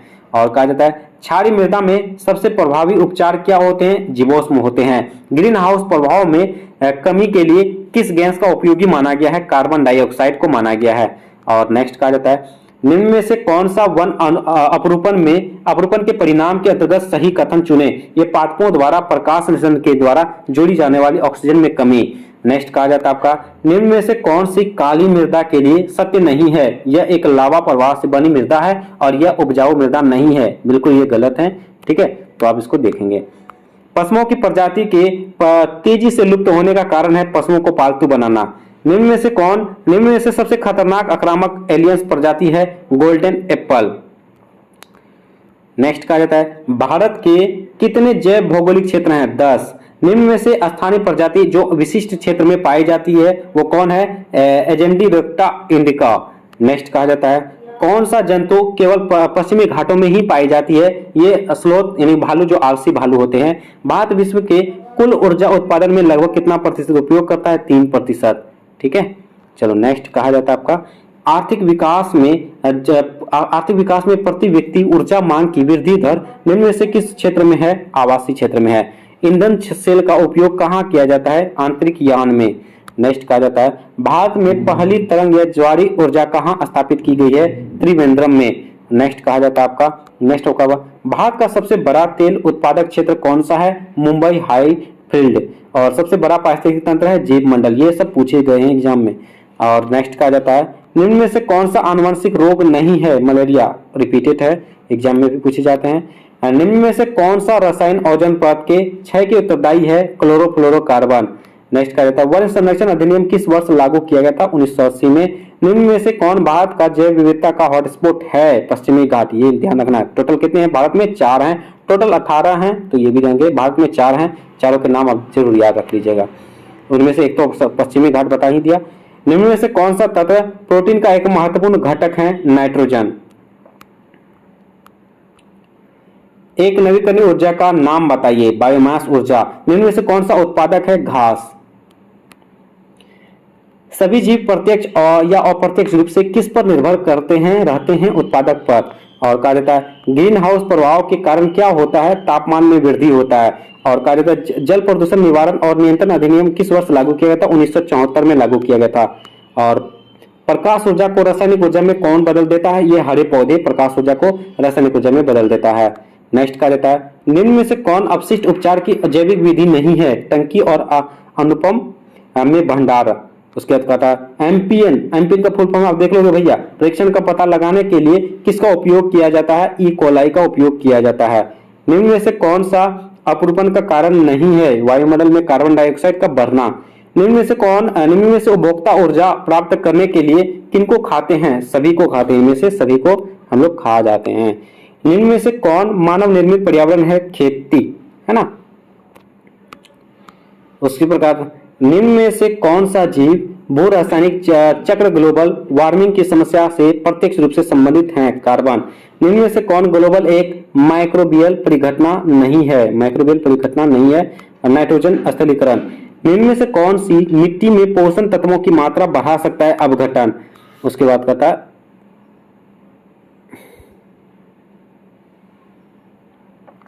कौन सतत विकास के सतत लक्ष्यों में नहीं है? प्रदूषण को बढ़ावा देना। रियो डी जेनेरो कब हुआ था? 1992 में ब्राजील में जो है की है, ठीक है। प्रथम पृथ्वी शिखर सम्मेलन। किस वर्ष संयुक्त राष्ट्र द्वारा 17 सतत विकास के 17 लक्ष्यों को परिभाषित किया गया? 2015 को। पर्यावरण अधिनियम हमें पर्यावरण की जानकारी देता है। ए बी दोनों, संरक्षण और सुरक्षा दोनों। औसतन किसी भी जीव के देहभार का कितना प्रतिशत जल होता है? 70%। अरे हाँ यार, मैंने अभी जस्ट 80% बताया ना। नहीं भैया, 70% राइट आंसर है। सॉरी, मुझे ध्यान नहीं रहा, स्पीड में बोलते चला गया, अभी ध्यान आया। 70% हो जाएगा, ठीक है। पारिस्थितिक तंत्र में पारिस्थितिक में होने वाली सभी प्रक्रियाएं किस पर निर्भर होती है? ये ऊर्जा पर निर्भर होती है। पर्यावरण एवं वन मंत्रालय का सृजन कब किया गया था? 1985 ईस्वी में किया गया था। और महाद्वीप एवं महासागर की श्रेणी होती है प्रथम प्राथमिक होती है, मतलब ये हो जाएगा आपका। पर्यावरण का विकास के साथ कब जोड़ा गया था? ये चौथी पंचवर्षीय योजना के साथ जोड़ा गया था। विश्व मृदा दिवस कब मनाया जाता है? 22 अप्रैल को मनाया जाता है। और पर्यावरण की भौतिक संगठन निम्न में से नहीं है, सूक्ष्म जीव नहीं है। व्यापक रूप से पर्यावरण के घटक हैं ए बी दोनों, मतलब जैविक और अजैविक दोनों हैं। जीवों में कौन पोषक मात्रा अधिक होती है? वृहद पोषक मात्रा। लोयस का पठार क्या है? पवनकृत। और भारत की हिमालय पर्वत श्रृंखला पूर्व से पश्चिम का लगभग कितना तक फैली हुई है? लगभग 2000, जो कि भारत के हिमालय में अभी जस्ट बताया लगभग 2400 के आसपास है। तो आपके ऑप्शन जिस प्रकार होंगे उस तरह से आप उसका आंसर लगा देंगे। ठीक है, चलो नेक्स्ट कहा जाता है ओजोन की सांद्रता किस इकाई का द्वारा मापी जाती है? और डॉप्सन के द्वारा मापी जाती है। ये भी क्वेश्चन इंपॉर्टेंट है और प्रीवियस के क्वेश्चन में पूछे गए रिपीटेड क्वेश्चंस हैं। निम्न में से कौन सा रोग आनुवंशिक प्रभाव के कारण होता है? ए बी दोनों, मतलब कि डायबिटीज और उच्च रक्तचाप। और वन महोत्सव दिवस कब मनाया जाता है? 1 जुलाई को वन महोत्सव दिवस मनाया जाता है। निम्न में से कौन पर्यावरण के औजैविक घटक नहीं है? पौधा औजैविक घटक नहीं है। और किसी भू क्षेत्र में कितने प्रतिशत वनों के लिए होनी चाहिए? 33% वन होनी चाहिए। ये सब रिपीटेड हैं। और कौन से निर्णय अक्सर बेहतर समाज की सत्ता व्यवस्था को प्रतिबंधित करते हैं? पर्यावरणीय। नेक्स्ट क्वेश्चन का रहता है मानव और जीव मंडल कार्यक्रम के तहत जीव मंडल को आरक्षित करने का कार्यक्रम कब और किसके द्वारा आरंभ किया गया? यूनेस्को द्वारा 1971 में। इस प्रकार आप देखोगे तो फर्स्ट पार्ट जो कि मैंने पहले पिछले सेशन का तक पीडीएफ मैंने दिया था, यहां तक ही दिया था, उस पर आपको कंप्लीट करा दिए, जो कि 71 पेज का था पहले। अब जो मैंने बताया आपको शुरुआत में किस पे इस सेशन में जो 29 पेज का जो ना और पीडीएफ अपडेट किया गया है उसको अब हम लोग देखते हैं भैया। ये सब क्वेश्चन नया है और अब देखोगे तो चलिए, हाँ, और 20-25 मिनट में हो जाएगा। ठीक है, कहा जाता है यूरोप में सार्वजनिक स्वास्थ्य का अनुशासन स्थापित किया गया था 1742 में। बाढ़ किन दो देशों के बाद बाढ़ से होने वाली कुल मतों में से 2/3 मौतें होती है? भारत और बांग्लादेश में होती है। और बीज बैंक इसका उदाहरण है। पूर्व स्थिति संरक्षण का खट्टा का निर्माण किसके द्वारा होता है? मृदा अपरदन के कारण खट्टा का निर्माण होता है। समुद्र जल में औसतन लवणता लगभग होती है 3.5%। ये क्वेश्चन काफी बार पूछे गए हैं। लगभग 3%, लगभग 3.5% के आसपास इस तरह से ऑप्शन देखने को मिलेगा। जलीय पारिस्थितिक तंत्र में अनासक्त जीव को हवा पानी के इंटरफेस पर रहते हैं कहलाते हैं न्यूस्टन। निम्न में से कौन महासागरीय क्षेत्र प्रजातियों में समृद्ध और उच्च है? निरिटांचली भाग। और वनों की कटाई के फलस्वरूप होता है मृदा अपरदन में वृद्धि। और निम्नलिखित में से कौन मृदा संरक्षण विधि नहीं है? मिट्टी को गीला करना। और निम्न में से कौन सी मिट्टी कपास के लिए उपयुक्त है? काली मिट्टी। और निम्न में से वनों का आर्थिक महत्व कौन सा है? कीटनाशकों और पीड़कनाशकों के रूप में उपयोग किए जाने वाले उत्पादों को प्राप्त करना। वन से संबंधित निम्नलिखित में से कौन सा कथन सही नहीं है? यह वेक्टर जनित रोगों के लिए प्रत्यक्ष तौर पर जिम्मेदार है। जैव विविधता में निम्नलिखित में से कौन से प्रजाति की संख्या सबसे अधिक है? कीड़े और सूक्ष्म जीव। आपको मैंने चैप्टर में दिखाया था कितने संख्याएं हैं, तो वो आप देखोगे तो उससे आपका आंकड़ा तो याद ही हो जाएगा, है ना। तो ये बातें हैं। नेक्स्ट क्वेश्चन आपका रहेगा क्वेश्चन नंबर 14 में निम्न में कौन सा जैव भौगोलिक भाग जो भारत के सबसे बड़े क्षेत्र को घेरता है? डेक्कन प्रायद्वीपीय। उसका कहता था निम्न में से कौन सा मानव द्वारा रूपांतरित पर्यावरण है? खेत फसल क्षेत्र, यानी कि इसमें आप जो मानव रूपांतरित द्वारा ये आपका हो जाएगा।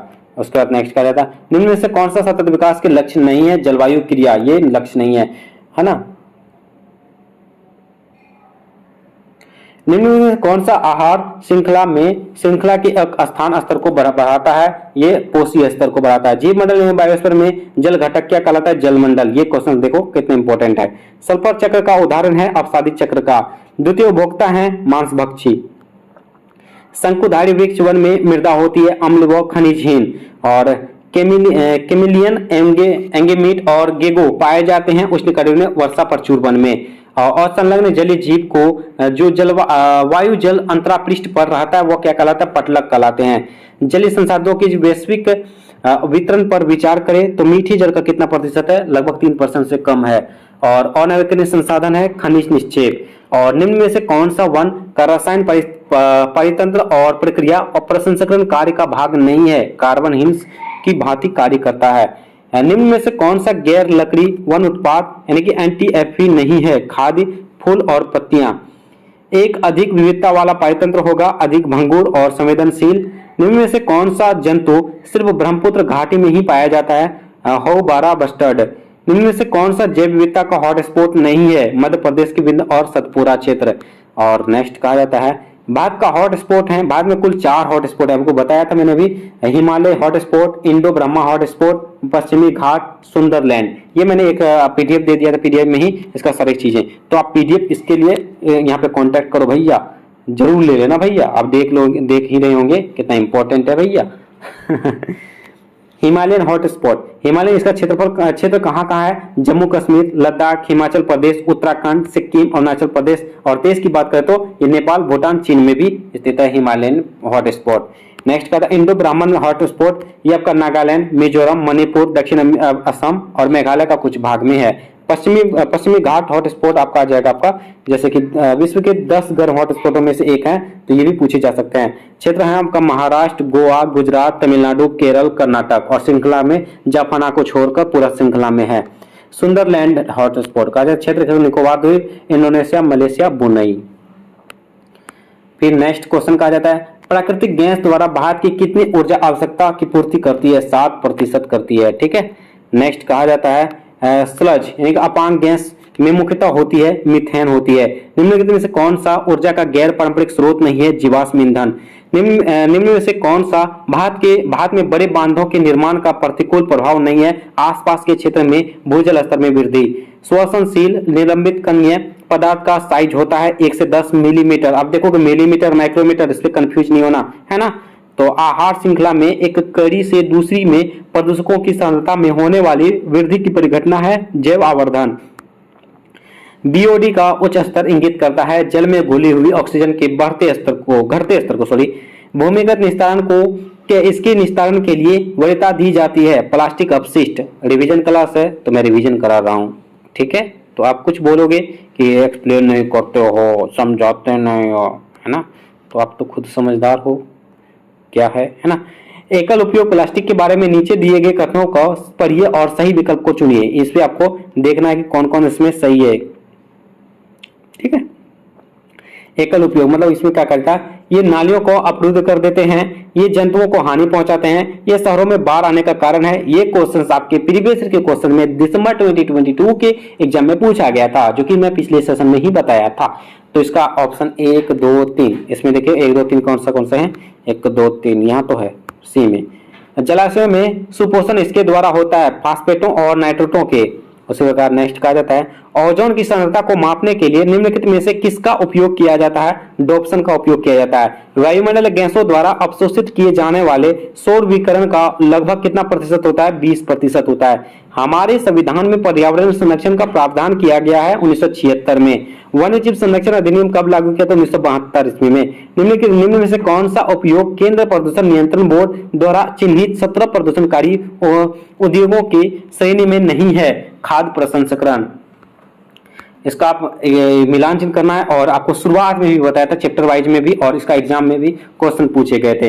इसका जो तनाव जो है ना ये मनोविज्ञान से संबंधित है। आवेश जो ये रसायन से है, ध्वनि और शोर भौतिक है, और एलर्जन जो है ना ये आपको यहाँ जैविक हो जाएगा। ठीक है। तो इसको ध्यान रखेंगे भैया। भारत का निम्न में से कौन सा क्षेत्र भूकंपीय क्षेत्र में नहीं आता है? मध्य प्रदेश और उत्तर प्रदेश का बुंदेलखंड क्षेत्र। चंडी प्रसाद भट्ट संबंध है दिसंबर 2022 के क्वेश्चन पेपर चिपको आंदोलन से। यह शिक्षण या मत की सभी सजीवों के भले ही ये वे जीव उपयोगी हो या ना हो, कुछ मूल्य, महत्व और अधिकार हैं का अभिप्राय है जैव केंद्रवाद।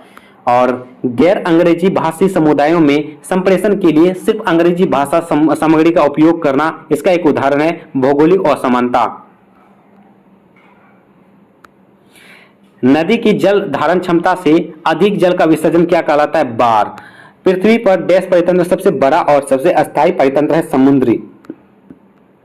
ज्वारनदमुख तटीय महासागर का एक अर्ध समृद्ध भाग है जिसमें खारा पानी पाया जाता है।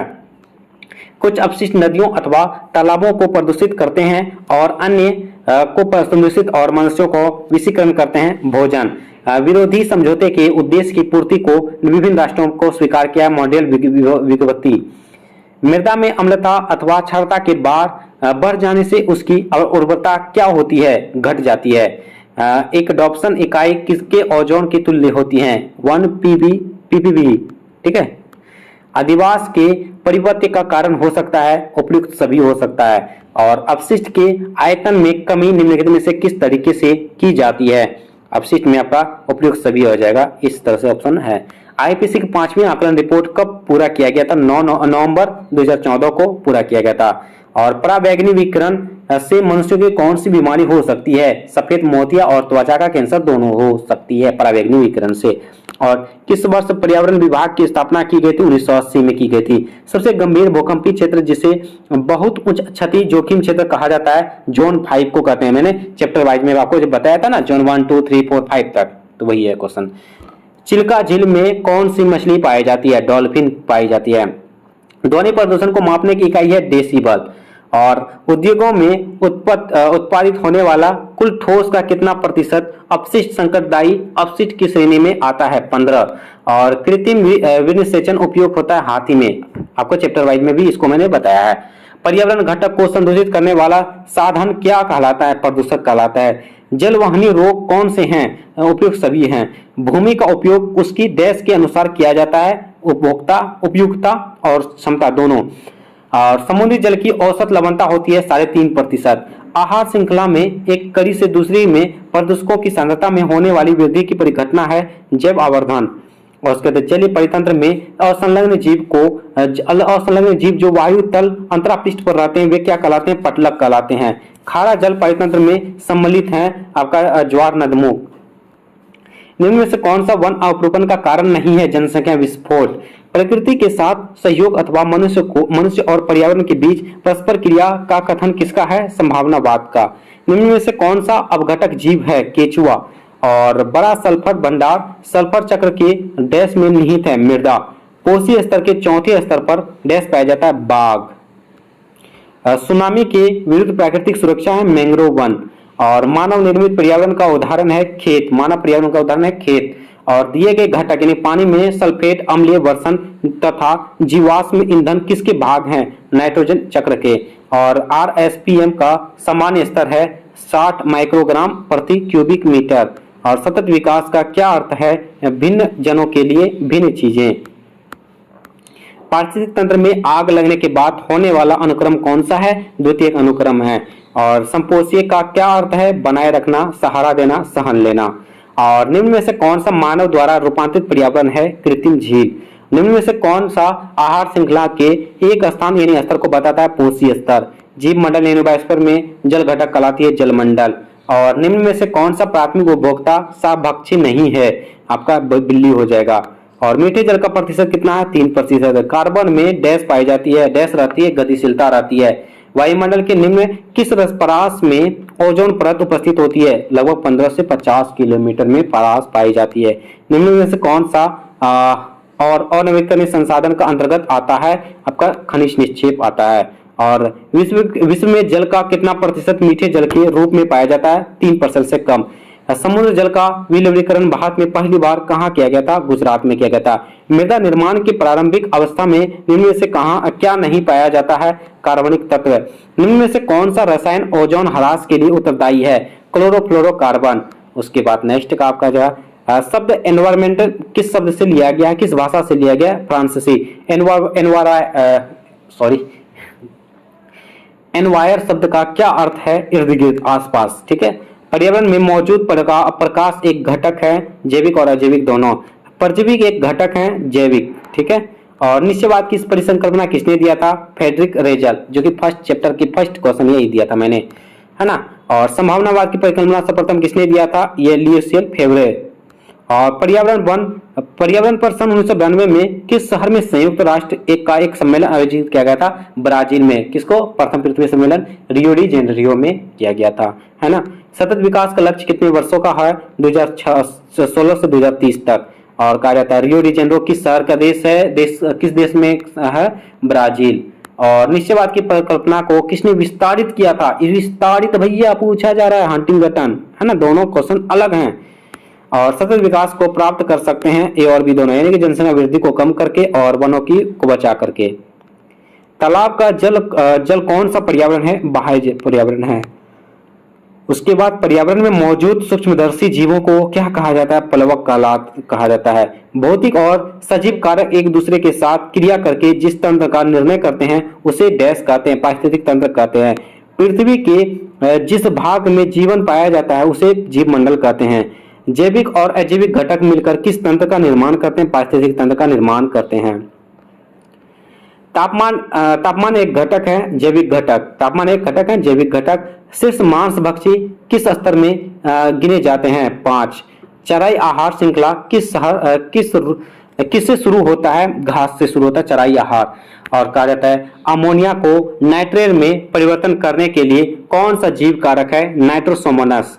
और निम्न में से कौन सा तत्व अवसादी चक्र का भाग है? ए और बी दोनों, मतलब कैल्शियम और फास्फोरस। कैल्शियम और फास्फोरस दोनों हो जाएंगे। वायुमंडल में सल्फर किन कारणों से पहुंचता है? ज्वालामुखी फटने से। भैया इस प्रकार आप देखोगे तो यहाँ पे देखो पीडीएफ वाला ऑप्शन आता है ना, यहाँ पे आप देखना, यहाँ पे नीचे देखना, ठीक है, नीचे देखना आप 100 है, 100/100 पूरा कंप्लीट करा दिया मैंने, पूरा पीडीएफ कंप्लीट करा दिया। कितने समय में? लगभग 1.5 घंटे में, है ना। बहुत स्पीड में मैंने कवर करा दिया। देखो 1.5 घंटे में आपका पूरा का पूरा निचोड़ मैंने बता दिया। ओह, है ना, थक गए यार। चलिए, तो यही है। और कुछ अपडेट भी है, जैसे कि आप क्या करोगे, पीडीएफ जरूर ले लीजिएगा भैया।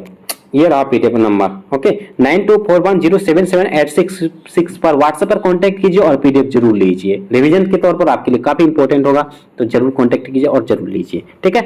तो यही रहा आज के सेशन में। और हमारे साथ आप सभी जुड़ सकते हो इन तमाम प्लेटफॉर्म में, जैसे यूट्यूब पे चैनल को सब्सक्राइब जरूर कर लीजिएगा, टेलीग्राम चैनल पे जरूर ज्वाइन हो जाइएगा, और इंस्टाग्राम पे भी फॉलो कर सकते हैं। और व्हाट्सएप नंबर भी मैंने दे दिया है एफसीएस टीम का। और टीचर जो कि मैं खुद हूँ, मेरा नाम अभिषेक कुमार है, और मैं सिविल सर्विस की तैयारी करता हूँ और करवाता हूँ, ठीक है। तो ये वही हमारी बातें, और मेरा कुछ इंट्रो आप सभी पहले से भी जानते ही होंगे। तो यही था आज के सेशन में, है ना। देखिए कितनी बड़ी, देखो आप पीडीएफ, देखो अब भी नहीं रुक रहा, अभी भी नहीं रुक रहा। अरे रुक जा भाई, अभी भी नहीं रुक रहा। मतलब देखो 100 पेज का पीडीएफ मैंने 1.5 घंटे में कवर करा दिया, जो कि लगभग 2 सालों से मैं कवर करवाता हूँ। हालांकि मैं हर सेशन के एग्जाम से पहले जो ना महामैराथन क्लासेस लाता हूँ, और इस सेशन में भी लाया। और ये सेशन आप सभी के लिए जो इम्पोर्टेंट है ही, तो आपके लिए तो ये काफी लाभदायक होगा, और इससे आपको डायरेक्टली एग्जाम में काफी मदद होगी, है ना। जो स्टूडेंट पहले पढ़ चुके हैं और उसके लिए तो काफी इंपॉर्टेंट है ही, जो नए हैं तो उसके लिए थोड़ा सा आप क्या कहो, पीडीएफ लीजिए और प्रीवियस की क्लासेस भी जरूर कीजिए, ठीक है। तो यही था आज के सेशन में, और आज के सेशन में बस इतना ही रहने देंगे। उम्मीद करता हूँ आज के सेशन आप सभी के लिए काफी ज्यादा फायदेमंद रहा होगा।